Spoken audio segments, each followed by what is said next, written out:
한국 건설 현장에서 매일 한 명꼴로 근로자가 사망하고 있습니다. 통계는 줄었다고 하지만 현실은 여전히 냉혹합니다. 왜 이런 일이 반복되는 걸까요? 2023년 한국 건설업 사망률은 1만 명당 1.59명으로 OECD 10대국 평균의 2배를 넘었습니다. 영국과 비교하면 6.6배, 독일과 비교하면 5.5배나 높은 수준입니다. 전 산업 평균 대비 건설업의 위험도는 무려 4배 이상입니다. 사망사고는 단순 업계 문제가 아닌 국가적 문제입니다. 왜 사고가 계속될까요?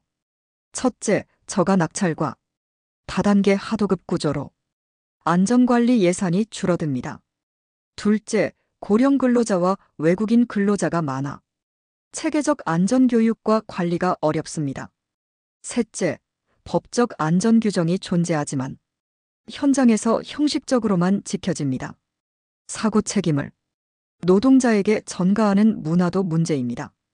정부는 최근 20대 건설사 CEO를 소집했습니다. 중대재해 발생 시 경제 제재까지 검토하며 근본 원인 규명을 강력히 요구했습니다. 노동자는 안전관리의 객체가 아닌 주체입니다. 현장의 위험 상황과 대처 방안을 가장 잘 아는 노동자에게 알권리 참여권, 위험 회피권을 보장해야 한다고 강조했습니다.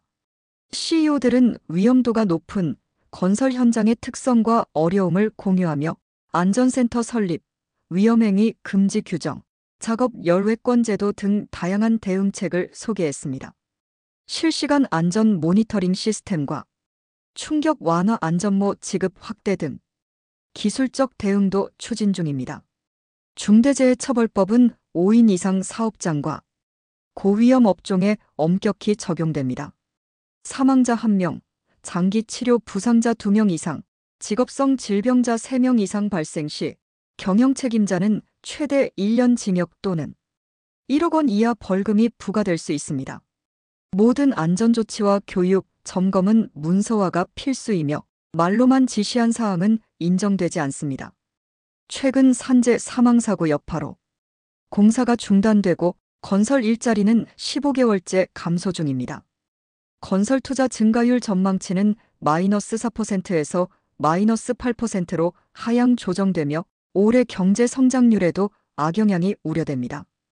이재명 대통령은 8월 12일 국무회의에서 살기 위해 갔던 일터가 죽음의 장이 돼선 안 된다라고 강력히 경고했습니다. 피할 수 있는데 피하지 않았거나 안전비용을 아껴 누군가의 목숨을 빼앗는 것은 미필적 고의에 의한 살인, 사회적 타살이라고 표현했습니다. 대통령은 중대재해 발생 건설사의 시공사 입찰 자격을 영구 박탈하는 방안을 검토하라고 지시했습니다. 또한 대형 건설사가 중대재해처벌법으로 처벌받은 사례가 단일 건도 없다며 기업이 안전비용을 확보할 수 있도록 과징금 제도 도입도 검토하라고 했습니다. 올해 들어 포스코 ENC 시공 현장에서는 무려 4차례의 근로자 사망사고가 발생했습니다. 1월 경남 김해 아파트 신축 현장 추락사고, 4월 경기 광명 신안산선 붕괴사고, 대구 주상복합 신축 현장 추락사고, 7월 경남 함양울산 고속도로 공사장 끼임 사고까지 총 4명이 목숨을 잃었습니다.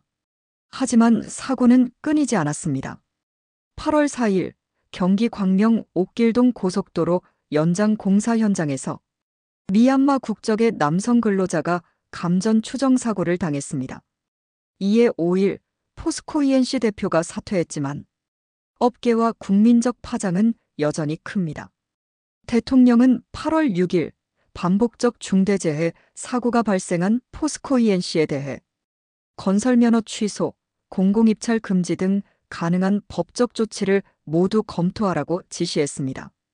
국토부는 건설면허 취소와 공공입찰 금지에 관한 내부 검토에 들어갔습니다. 건설면허 취소는 건설산업기본법상 최고 수위 징계입니다. 면허가 취소되면 신규 사업 소주가 사실상 불가능합니다. 포스코 ENC는 주택 아파트 시공 외에도 포항, 광양 제철소 인프라 공사 등 대체가 불가능한 프로젝트를 수행하고 있습니다. 따라서 면허 취소나 영업정지가 현실화되면 그룹 전체 프로젝트의 차질과 손실이 불가피합니다. 현재 포스코 ENC는 안전 최우선 경영을 위해 비상경 영체제에 돌입했고 인프라 사업 신규 수주 활동을 잠정 중단했습니다. 정부와 기업, 그리고 현장의 근로자까지 모두가 안전을 최우선으로 두지 않으면 사망사고는 멈추지 않습니다.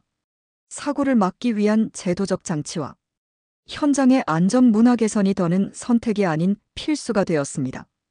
한국건설업의 미래, 그리고 산업재해와의 전쟁, 지금 이 순간에도 현장에서 땀 흘리는 근로자들에게 달려 있습니다. 구독과 좋아요는 큰 힘이 됩니다.